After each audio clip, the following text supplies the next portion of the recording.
Okay, I got an email from the Zookeeper 44 asking if I would show my collection. Since I've reduced my collection in size a great deal recently when we started to adopt a couple of children, long story, it was mainly to appease some social workers and my other half and to show that I'm going to make sacrifices. I went down from nearly 100 guns to I made an agreement to keep only 30 guns total, 24 handguns, 6 long guns. So really have reduced my collection since then. So now my collection is pretty small. It wasn't really that hard to reduce my collection because a lot of the guns I had were just repeats of guns and guns I never used or carried.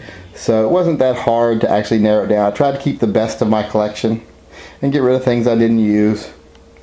But as you can see, I have definite likes here. There's my revolvers, some of my revolvers, my Python, my Anaconda, my Detective Special, my Magnum carry. Those are my Colts.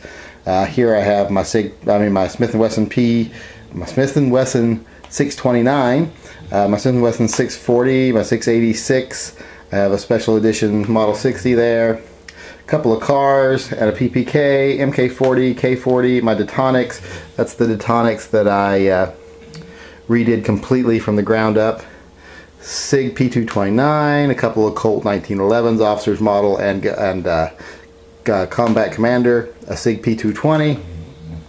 Up here a couple more polymer SIGs, the P290 and a couple P250s, my Glock 29, my Glock 23, my Rohrball, and some long guns, my 4570 guide gun in stainless, my Colt M4, my DPMS Panther, and that's pretty much it. There are a couple guns that aren't shown here. I have an FN57 that's in West Virginia. I have a Beretta 92 in my safe out in the garage, which I have lost combination to and haven't bothered to try to get into yet. Also have a Remington double pistol grip shotgun out there and a Henry Lever Action 45 in there. There is also an extra Glock 23 out in the other car, but that's not my gun, so it doesn't count towards my numbers. That's my other half's gun. Now there are a couple of guns I don't have shown that I own, but they don't count towards my collection. They're heirlooms. I have a Colt single action army from the late 1930s, early 1940s in nickel finish that is in mint condition and still has the presentation box. I also have a World War II Luger.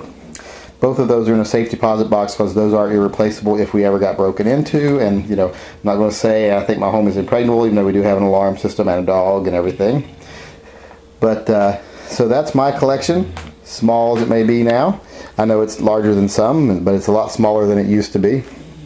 So I'd love to see everybody else's collection if they can. I know some people's collections are way too big to film like this, just laying it out on a coffee table in your family room like I've just done. But I would love to see what you got.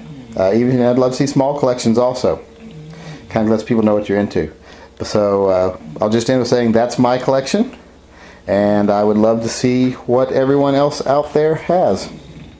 P.S. I apologize for this video being a little shaky. I'm having to walk around here with the camera in my hand, and it is a little hard to walk with this thing on. I've had this thing on for a month now. Hopefully I get it off next week. Damaged my Achilles tendon in Krav Maga over a month ago. Getting sick of this thing. Be glad to have it gone. So hopefully if I ever have to walk around with another video, you won't hear the clunking and won't see so much shaking.